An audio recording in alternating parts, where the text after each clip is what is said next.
Seja bem-vindo ao podcast MG Familiar. Um podcast sobre temas pertinentes que nos fazem refletir e frequentemente com implicações para a prática clínica. E damos as boas-vindas ao nosso anfitrião, professor Carlos Martins.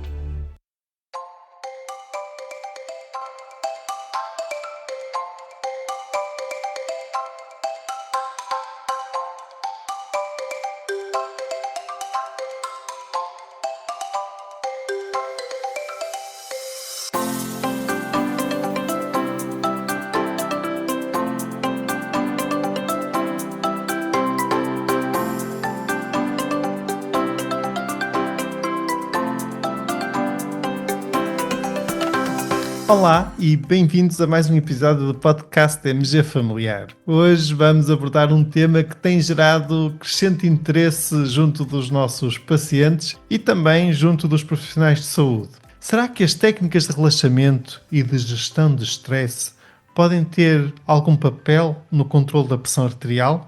Uma revisão sistemática com meta-análise em rede, publicada no BMJ Medicine em abril de 2025, portanto mesmo muito recente, vem trazer um contributo novo e robusto para esta questão. O estudo foi conduzido por Katie Webster e colegas da Universidade de Bristol, do Reino Unido, e teve como objetivo avaliar se as técnicas de relaxamento e gestão de stress conseguem reduzir a pressão arterial em adultos, quer com hipertensão, quer com pré-hipertensão. Foram incluídos apenas ensaios clínicos randomizados, publicados em inglês, com participantes de idade superior ou igual a 18 anos. Estudos com grávidas ou pacientes com hipertensão secundária ou emergências hipertensivas foram excluídos.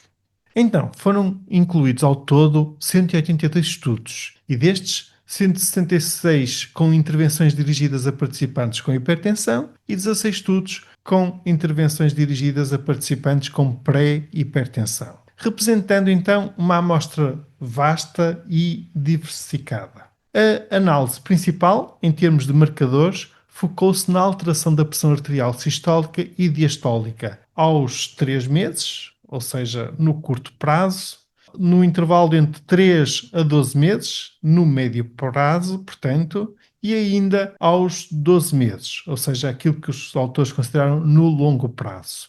A equipa utilizou meta-análise em rede, permitindo comparar diretamente e indiretamente várias intervenções entre si e com grupos de controlo passivo, ou seja, no fundo, os grupos de controlo incluíram ou ausência de intervenção ou então pacientes que não estavam submetidos ainda a intervenções por estarem em lista de espera ou então pacientes ainda submetidos aos cuidados habituais e não sujeitos a qualquer intervenção de gestão de stress ou técnica de relaxamento. Foram aplicadas análises de subgrupo que incluíram a idade, o uso de fármacos antihipertensores, do país de origem, a gravidade da hipertensão e várias análises de sensibilidade, assim como a correta avaliação do risco de viés. As técnicas de relaxamento incluídas neste estudo foram muito variadas, de forma que os autores agruparam-nas em 13 categorias principais, e destas destacam-se as seguintes: controle de respiração, meditação, mindfulness, relaxamento muscular progressivo, psicoterapia, música, intervenções multicomponentes, biofeedback, treino autogénico ou ainda o movimento meditativo. O movimento meditativo, no fundo, é uma prática que combina a atividade física com a atenção plena e exercícios de respiração. Aqui incluem-se atividades como, por exemplo, o yoga, o tai chi ou o qigong. Vamos então olhar para os resultados. Na perspectiva do curto prazo, a maioria das intervenções mostrou reduções estatisticamente significativas da pressão arterial sistólica superiores àquilo que é normalmente considerado o limiar clínico de 5 mm de mercúrio.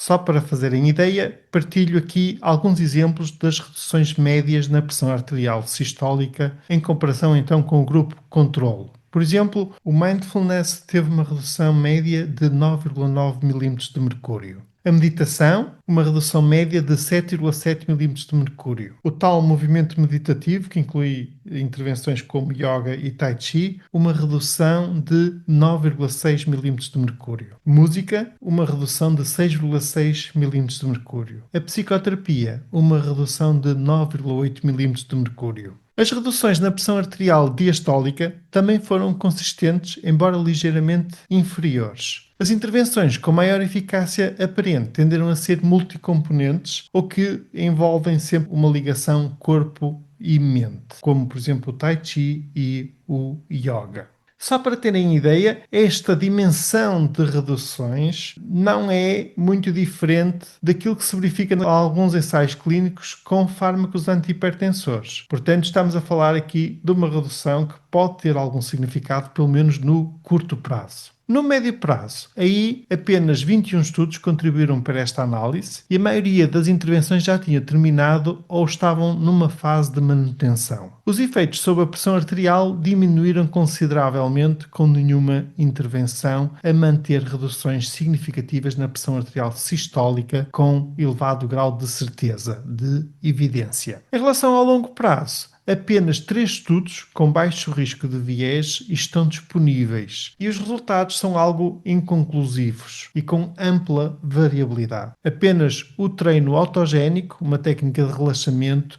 mostrou uma possível redução clínica significativa da pressão arterial sistólica, com uma redução média de 7 milímetros de mercúrio, mas com baixa certeza de evidência. Em relação aos estudos com pré-hipertensão, apenas 2 estudos com baixo risco de viés permitiram comparar intervenções com um grupo controle no curto prazo. Os efeitos foram mais modestos aqui. No caso do movimento meditativo, verificou-se uma redução média de 3,8 milímetros de mercúrio na pressão arterial sistólica. E as intervenções multicomponentes não apresentaram um efeito clínico relevante.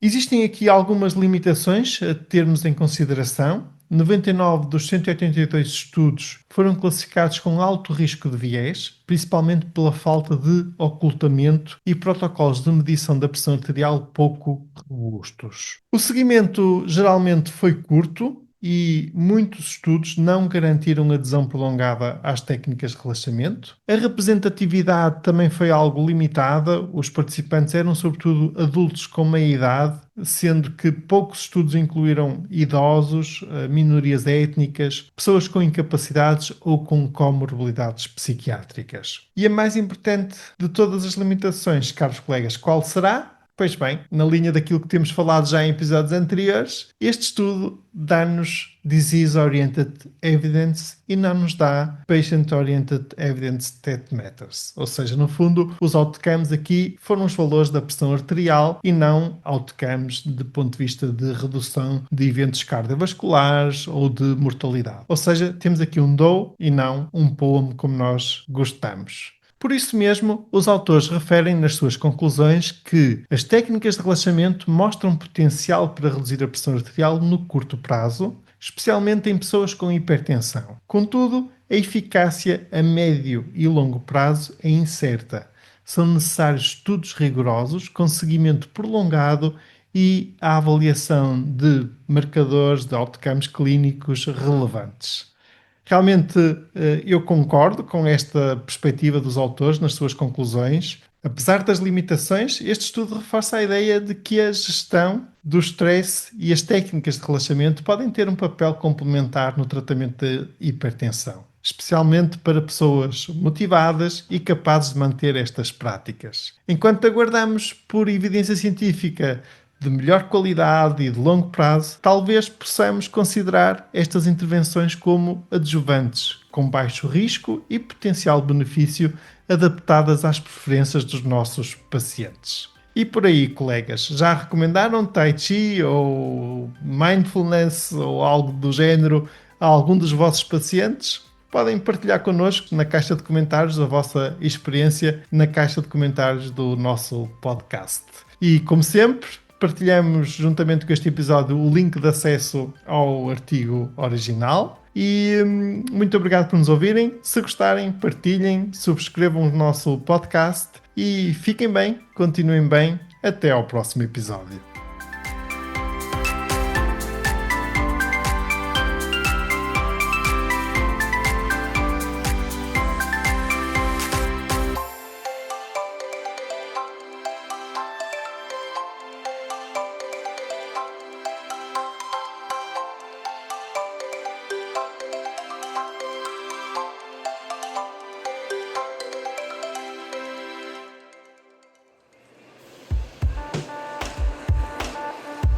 terminamos assim esta edição do podcast MG Familiar. Muito obrigada por nos ouvir. Se desejar completar a sua leitura, muitos dos conteúdos abordados neste podcast estão disponíveis em www.mgfamiliar.net. Até ao próximo episódio.